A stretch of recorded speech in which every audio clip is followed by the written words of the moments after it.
Phone নাম্বারটা বল।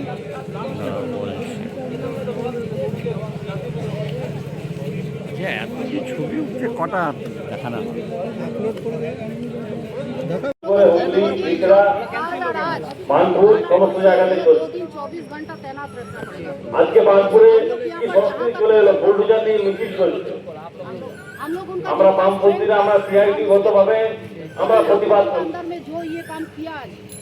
আমরা বলছি যাতে করে সরকার বাইরের পুনর্বাসন দিন দোকান শিল্পাঞ্চলে যারা বসে আছে তারা আজ থেকে 20 বছর 30 বছর 50 বছরের দোকানদারি তারা করছে কোনো অসুবিধা হয় না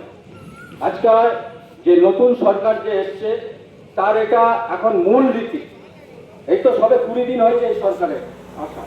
20 লোকের চাকরি আজ পর্যন্ত এরা দিতে পারেনি 20টি লোকের কিন্তু লক্ষ লক্ষ মানুষ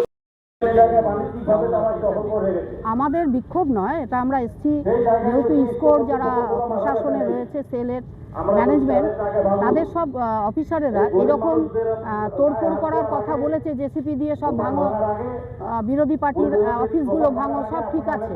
কিন্তু তারা কেউ এখন অফিসে আসছে না আউট অফ স্টেশন হয়ে যাচ্ছে অফিসারেরা ফলে এরকম ল অ্যান্ড অর্ডারটা যে এরকম সিচুয়েশনটা হবে পার্টি অফিসগুলো ভাঙছে আমরা তা নিয়ে কিছু বলছি না ঠিক আছে ইলিগাল এনক্রোচমেন্টে পার্টি অফিস আছে তা ভেঙে দিই কিন্তু বিবেকানন্দ মূর্তি থেকে বাস স্ট্যান্ডের পর্যন্ত যেটা ভাঙার নোটিশ দিয়েছে 3 আঙুল দেখাতে দেখাতে বলেছে যে আমরা উচ্ছেদ করব তো এরা আজ এত বছর ধরে বসে আছে ইসকো ম্যানেজমেন্টের কিছু অফিসার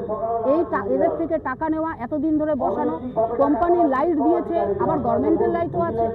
সঙ্গে বিগত যে গভর্নমেন্ট ছিল তৃণমূল তার দালাল চামচা বেলচা যত আছে হ্যাঁ দোকান পিছু টাকা এদের থেকে উসুলি করেছে আজকে তারা ময়দানে নেই তাদেরকে কে রক্ষা করবে এতটা তো ছিল না দোকানদার এবার রুটি রুজি না থাকলে তখন দোকান লাগাচ্ছে ঠেলা লাগাচ্ছে টোটো কিনছে আজকে যখন তাদের বুলডোজার চলবে আমরা এরা একত্রিত হয়েছে আমরা প্রশাসনের কাছে ডিএম অফিস আমরা বলে ম্যানেজমেন্টের কাছে যেতে পারতাম এমডির কাছে কিন্তু উনি নেই আমরা বলেছি বিকল্প মানুষের কাছে আমরা যাব আমরা ডিএম এর সাথে কথা বলেছি আমরা অগ্নিমিত্রা পালের কাছে আবেদন করছি তাকে আমরা মেল করছি এবং আমরা শুভেন্দু অধিকারী ওনাকেও আমরা মেল করব তার সাথে ডিএমকেও আমরা মেল করব ফার্দার আমরা এই কেস নিয়ে আমরা বলেছি আমাদেরকে একটু টাইম দেওয়া হোক ইলিগাল এনক্রোচমেন্ট ডেভেলপমেন্টের আমরা বিরুদ্ধে নয় আমরা বলেছি ডেভেলপমেন্ট হোক এখানে মডার্নাইজেশন হবে মডার্নাইজেশন হোক প্রতি দোকানদার পিছু যে ছেলেগুলো বেকার নওজোয়ান আজ দোকান করে খাচ্ছে এখানে ইসকোতে এত টাকার ইনভেস্টমেন্ট হবে ইসকোর ধোঁয়া ধুলো আমরা খাবো আর সেই ছেলেরা চাকরি পাবে না বাইরের থেকে প্রভিন্স থেকে ছেলেরা এসে তারা চাকরি করে লাখ লাখ টাকা কামিয়ে নিয়ে যাবে তাহলে আমাদের জন্য কি হলো সিএসআর প্রজেক্ট নেই আমাদের এখানে টাকা দিচ্ছে না সমানভাবে আবার এই ছেলেগুলোর জন্য আমরা বলেছি যে আনঅর্গানাইজ সেক্টর সেখানে তাদের প্রতি দোকান পিছু একটা করে চাকরির কথা আমরা ডিএম এর কাছে আবেদন করেছি যে তারা যেন একটুখানি আমাদের সাথে কথা বলে আমাদেরকে একটু টাইম দিক এবং আমাদের বিকল্প যদি ওরা করে একটা চাকরি বা বিকল্প জায়গায় বসার ব্যবস্থা এই সময়টুকু আমরা চেয়েছি আমরা বলছি আমরা ওই জায়গা ছেড়ে দেবো কিন্তু 3 দিনের নোটিশে আজ 35 বছর ধরে তাদের বসে থাকা এই রুটি রুজি এক একটা পরিবার পিছু 4 জন করে সেইখানে খাওয়ার লোক আছে তাহলে কতগুলো পরিবারকে তাদের পেটে মেরে দেবে সবাই তো জয় শ্রীরাম বলে ভোট দিয়েছিলেন দিদিকে আমি আপনাদের মাধ্যমে বলতে চাই যে অগ্নিমিত্রা দিয়ে আপনাকে আমাদের বিনীত অনুরোধ আপনিও একজন মহিলা একটা পরিবারের এই দোকান কর্মচারীদের দোকানের মালিকের দোকান যদি ভেঙে দেন সেই পরিবারের 4টে লোক আরও না খেয়ে মারা যাবে বৃদ্ধ বাবা মা আছে তারা পিএফ ইএসআই কিচ্ছু পায় না তারা ওই দোকানের রুটি রুজির ওপরে খায় তারা হসপিটাল পায় না এত বড় ইসকো হসপিটাল এমার্জেন্সিতে তারা গেলে তার ট্রিটমেন্ট হয় না আমাদের কথা হচ্ছে সব কিছুই এদেরকে কিনতে হয় ট্যাক্স এদেরকে দিতে হয় সব জিনিসের ওপর দিদি আপনাকে ওরা ভোট দিয়েছে এখানে আমরা কোনো রাজনীতি করব না দিদি আপনিও আসুন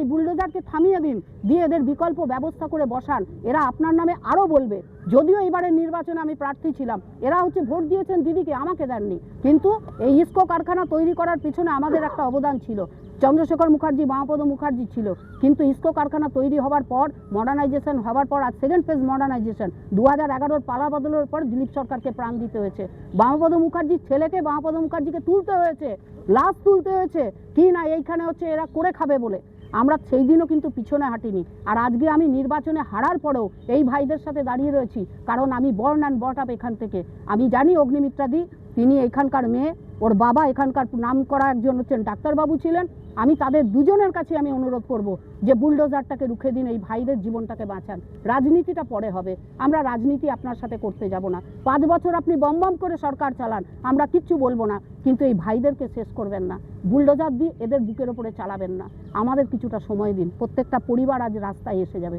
এটাই আমাদের। দিদি প্রায় কতজন এইখানে দোকানদাররা রয়েছে? দেখুন, দোকানদাররা যারা রয়েছে এখনো পর্যন্ত 130-32 জন আমাদের কাছে সই করে দিয়েছে, তারা হচ্ছে আশ্বস্ত হচ্ছে। কিন্তু এর মধ্যে থেকেও একটা অংশ যারা হচ্ছে বিজেপির কথা বলছে, আমরা বিজেপির সাপোর্টার, এদের কাছে মিথ্যে কথা বলার চেষ্টা করছে যে হচ্ছে আপনাদেরকে হচ্ছে ভেঙে দেবে, কিন্তু আপনাদেরকে একটা পুনর্বাসন দেবে। কিন্তু ডিএমের কাছ থেকে আমরা যেটা আসল কথা জানতে পেরেছি, কোনো প্রভিশন নেই পুনর্বাসনের। আমরা বলেছি হিউম্যানিটেরিয়ান গ্রাউন্ডে একটা জায়গায় মানুষ যদি এত বছর ধরে বসে করে খায়, তাকে হচ্ছে বিকল্প একটা ব্যবস্থা করে দিতে হয়। এই শহর আমাদের শহর, আমরা ইসকোকে জায়গা দিয়েছি। আজ ইসকো যখন মাথা তুলে দাঁড়ালো, সেই ইসকোর মেশিন আমাদের বুকের উপরে চলবে? এটা হতে পারে? এই ওয়ার্কাররা, এই দোকানের লোকেরা, তারা সবাই ঐক্যবদ্ধ হচ্ছে। আমি তো হেরে গেছি, আমাকে ভয় পাওয়ার তো কোনো কারণ নেই। আমি বলছি দিদি, আপনি জিতেছেন, আপনি সব দিক থেকে জিতুন। এই মানুষের মনগুলো জিতেছিলেন সেই দিন, আজ এই মানুষের মন থেকে আপনি চলে যাবেন না। ছেলেগুলোকে বাঁচান, আমি আবারও হাঁটতে রাজি আছি এই ছেলেগুলোর জীবনের বিনিময়ে। দিদি আপনি জিতুন, এদেরকে বাঁচান।